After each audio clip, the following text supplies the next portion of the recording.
BCB নির্বাচনে councillorship নিয়ে নাটকীয়তা চলমান। ঢাকার 4 ক্লাবের মালিকানা নিয়ে দ্বিতীয় দিন শুনানি চললেও মীমাংসা হয়নি। দুপক্ষের কেউই ক্লাব মালিকানার পূর্ণ প্রমাণ দেখাতে পারেনি। অবসরপ্রাপ্ত বিচারপতি মির্জা হোসেন হায়দারের নেতৃত্বাধীন ট্রাইব্যুনাল কাল জানাবে সিদ্ধান্ত। বিসিবিতে নির্বাচনের উত্তাপ। ঢাকার 4 ক্লাবের মালিকানা দ্বন্দ্বের নিষ্পত্তি নিয়ে দ্বিতীয় দিনও হয়েছে শুনানি। অবসরপ্রাপ্ত বিচারপতি মির্জা হোসেন হায়দারের নেতৃত্বে সংকট সমাধানের চেষ্টা বিসিবির। শুনানিতে হাজির দুপক্ষ। ঢাকার 4 ক্লাবের মালিক দাবি করা তানভীর আসেননি। তার পরিবর্তে শুনানিতে অংশ নেন আমজাদ হোসেন সহ 2-1 জন।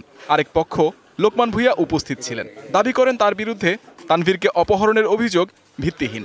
সে বলছে আমি নাকি রুমের ভিতরে ছিলাম, এটা তার বলার দরকার ছিল না। আমি তো জাজের সামনে বসেছিলাম, বিচারপতি ওনার সামনে বসে আমরা গল্প করতেছিলাম।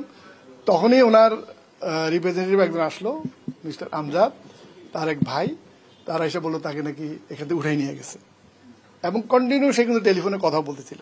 বোর্ড থেকে বলা হয়েছে যে যেহেতু আপনার 4 ক্লাবের সাথে আপনার আমরা পেট্রোল ইউজ করছে, ওনাকে আমাকে আসার জন্য বলছে।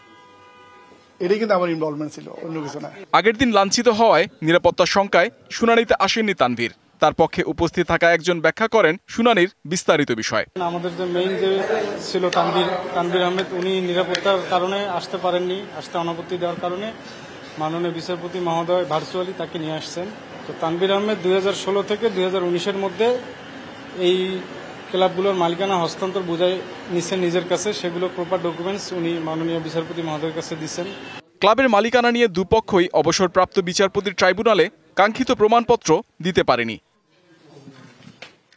বিসিবি নির্বাচন যতই ঘনিয়ে আসছে বাড়ছে জটিলতা।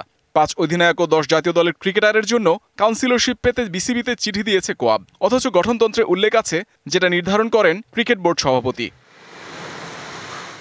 এমনকি তৃতীয় বিভাগের বিতর্কিত 14টি ক্লাব নিয়েও সিদ্ধান্তে পৌঁছতে পারেনি বিসিবি, যদিও ক্লাবগুলোর পক্ষ থেকে নাম পাঠানো হবে কাউন্সিলরশিপের জন্য। Muhammad Nazim, DBC news, Dhaka.